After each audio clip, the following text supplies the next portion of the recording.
So do you think the carrier bearing needed replacing? I think so.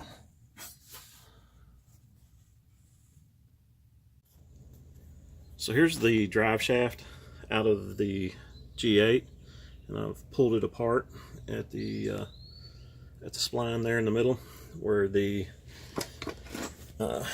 carrier bearing goes, and you can see the carrier bearing on mine is in two pieces, completely come apart. So you can see it's already been indexed to make sure everything goes back the right way. Those are factory marks. I also marked the flanges and the bolts or the couplings where I can make sure I get that line back up when I put it back together. So that's what it looks like when it's out.